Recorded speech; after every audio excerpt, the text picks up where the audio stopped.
कार्यकर्ता बैठक नहीं, ये भाईचारा बैठक मैंने बुलाई है। जो लगातार मैं जब से राजनीति में हूँ, लगातार जो मेरे साथ खड़े रहे हैं, जिन्होंने अपने भाई को, अपने बेटे को सदैव मजबूत किया है, आज हम लोगों ने जैसे चुनाव जीता लोकसभा का, ब्रह्मचारी जी को चुनाव जिताने के बाद हमारी ये पहली बैठक थी कि हम अगले चुनाव की कैसे तैयारी करें। जिन 186 बूथों पर कार्यकर्ताओं ने अपनी ड्यूटी सजग होकर के देने का काम किया। आज हमने प्रतिभोज भी रखा है भाईचारे का कि हम लोग सभी मिलकर सेलिब्रेट भी करें। वहीं पर हमारा दायित्व बनता है कि कांग्रेस पार्टी को मजबूत करने के लिए 186 के 186 बूथों पर आज हमने निर्धारित किया है कि जहां हम बुजुर्गों को लेंगे, महिलाओं को लेंगे, वहां हर बूथ पर 10 युवा नौजवानों की ड्यूटी लगाएंगे। और आज से ही मेरे कार्यक्रम आगे चल पड़े हैं। मैं 30 के 30, 36 के 36 गांवों में और 31 के 31 वार्डों में चाय के माध्यम से या किसी भी माध्यम से जाऊंगा, तो उन सब के पास जाऊंगा। वजीर जी आ जाओ, हर व्यक्ति, हर कार्यकर्ता तक पहुंचने का काम करूंगा ताकि कांग्रेस पार्टी मजबूत और आने वाला समय जो है यहाँ बदलाव का हो। परिवार और गुप्ता परिवार पर निशाना साधा कि परिवारवाद नहीं चलेगा। मैंने गुप्ता परिवार और मीडा परिवार की बात नहीं करी। मैंने एक बात करी कि यहाँ जींद का धरातल एक बात कहता रहा कि वो उसका बेटा, वो उसका बेटा। पहले परिवारवाद चलते रहे। कहीं ना कहीं अगर वो लोग काबिल हों तो हमें कोई दिक्कत नहीं है। जिन लोगों ने जींद को सदैव ठगने का काम किया, और जींद में आज कोई गली देख लो, मोहल्ला देख लो, एक छोटी सी बारिश ने जींद की पोल खोल दी। चौमुखी विकास कहते रहते हैं लेकिन होता कुछ नहीं। सिर्फ ये देख रहे हैं भाई कहाँ पैसा कैसे बटोरा जाए।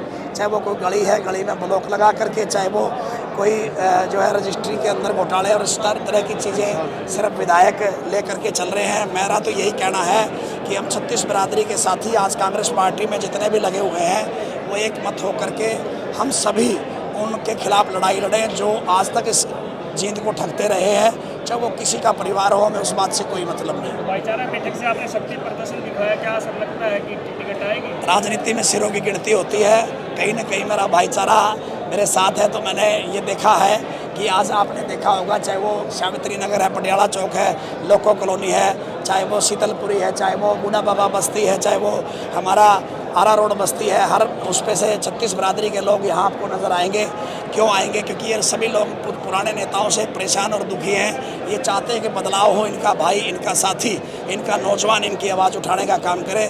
हम लोग लड़ाई लड़ रहे हैं कि आने वाला समय जो है जींद के विधानसभा से पहले हम इतना बड़ा संगठन खड़ा कर दें ताकि जो योग्यता के आधार पर टिकटों की बात करी गई है, हम उस सभी साथियों का सहयोग करेंगे जिसका योग्यता के आधार पर टिकट के अंदर नाम आया।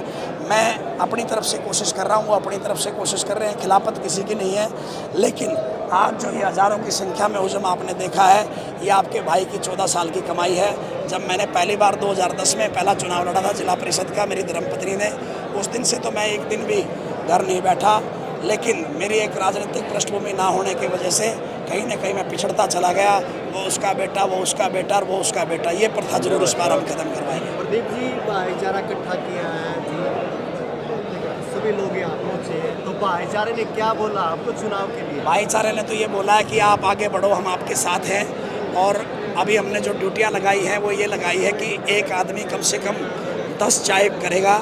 जो यहाँ हज़ारों की संख्या में लोग आए हैं, अगले 90 दिन आपका भाई हर घर तक दस्तक देने का प्रयास करेगा। जींद के अंदर जितने भी घर हैं, चाहे वो गलियों में हैं, चाहे गलियों हों, चाहे वो गांव हों, हम सब जगह जाकर के बूथ स्तर पर अपने पार्टी को मजबूत करने का काम करेंगे। ये माने कि प्रदीप कांग्रेस की टिकट की दौड़ में है, टिकट चाहे तो सीट निकाल सकते हैं। रोहतास भाई, आप लोग पुराने पत्रकारिता से जुड़े हुए साथी हैं।